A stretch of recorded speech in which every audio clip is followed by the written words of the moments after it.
आज के दिन सेवा दल के सामने क्या चुनौती है और पूरे देश के सामने क्या चुनौती है और सेवा दल उसमें कैसे अपना रोल अदा करेगा, ऐसे बदलती हुई परिस्थितियों में उसके बारे में सबका मार्गदर्शन किया और आगे गतिविधियां क्या होंगी उसके बारे में बताया। मुझे खुशी है कि आज सेवा दल का ये कार्यक्रम यहाँ पर हुआ है, हमारे पीसीसी में हुआ है, सबसे मिलने का भी मौका मिला और ग्राउंड पर क्या कार्य हो रहा है, इनकी मेंबरशिप हो रही है, उसके बारे में बातचीत हुई।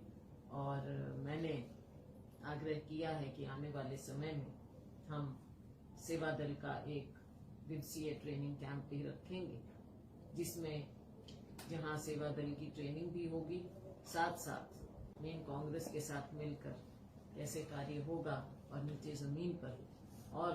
ज्यादा लोगों के बीच में जाने की आगे क्या रणनीति होगी हरियाणा के परिप्रेक्ष्य में, वो भी बात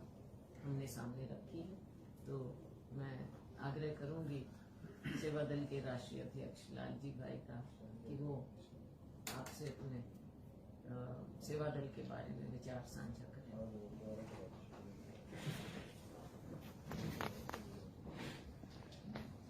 सबसे पहले तो मैं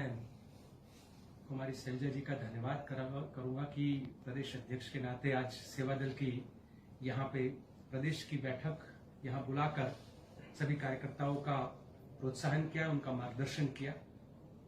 और खास करके देश भर में आज जब एक विचारधारा की जो लड़ाई लड़ी जा रही है, देश को जाति, धर्म, प्रदेश और भाषा के नाम पर बांटने वाली और खास करके अपने ही भारत माता की संतानों को आपस में लड़ाने वाली एक ताकत जो आज देश भर में सत्ता नशीन हुई है और वो कहीं और जगह से उसका संचालन हो रहा है, उस ताकत के सामने अगर लड़ना है तो सेवा दल जैसा एक संगठन जो कि लगातार एकता, अखंडता, बंधुता और समानता के सिद्धांतों पर चलता है और चलता रहेगा, वैसे संगठन को जिम्मेदारी में आने की जरूरत थी। और इसीलिए उसका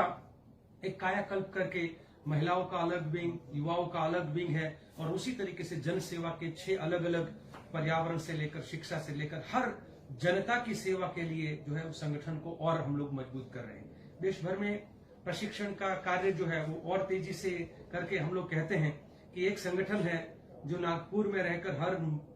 साल करीबन 700 लोगों को ऐसे तैयार करके जनता के बीच में छोड़ता है जो लोगों के दिमाग में एक जहर भरने का कार्य करता है। अगर उस जहर को निकालना है और समाज में से आने से रोकना है तो हम लोगों को सही विचारधारा के साथ लड़ने वाले कार्यकर्ताओं की फौज तैयार करने की जरूरत थी। और उसी के संदर्भ में देश भर में आज सेवा दल जो है वो अपना कार्य कर रहा है। हम लगातार कहते हैं, मैं गुजरात से आता हूं साथियों, तो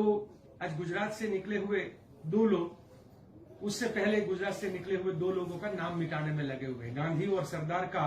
नाम जो पूरा देश और दुनिया जानता है, और आज दूसरे 2 लोग जो लगातार अपनी सत्ता की पकड़ को मजबूत करके, वो चाहे विधानसभा हो, चाहे जिला परिषद हो या लोकसभा हो, हर जगह पे डेमोक्रेसी को खरीदने की और संविधान को कमजोर करने की साजिश करके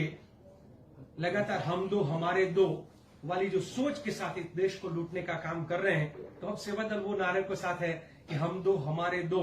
पूरे देश को लूटने दो। ये अब ज्यादा नहीं चलेगा। अब देश की जनता के संसाधनों को लूटने से और देश की जनता को, अब इस भारत माता की संतानों को आपस में लड़ने से अगर बचाना है तो सेवा दल को और मजबूती से जो गांधी और नेहरू की, अम्बेडकर और भगत सिंह और सुभाष जी की पुरानी जो हमारी एक आइडियोलॉजी जो हमारी विरासत में है, वही विरासत को आगे बढ़ाने की जरूरत है। तो वही काम में हम लोग लगे हुए हैं और कुछ नारे नए लेकर जो आए हैं कि देश का झंडा तिरंगा अब नहीं चलेगा 2 रंगा, अगर वो दंगों के दंगाई हैं तो हम शांति के सिपाही हैं और वो शांति बनाए रखना है तो हम कार्यकर्ताओं को प्रशिक्षण के जरिए ही ज्यादा से ज्यादा कर सकते हैं। और कांग्रेस की हर विंग को मजबूत करने के लिए उसकी एक जो स्रोत के रूप में सेवा दल को हम लोग तैयार कर रहे हैं। देसाई साहब, एक सवाल है, सेवा दल का आपने पूरी भूमिका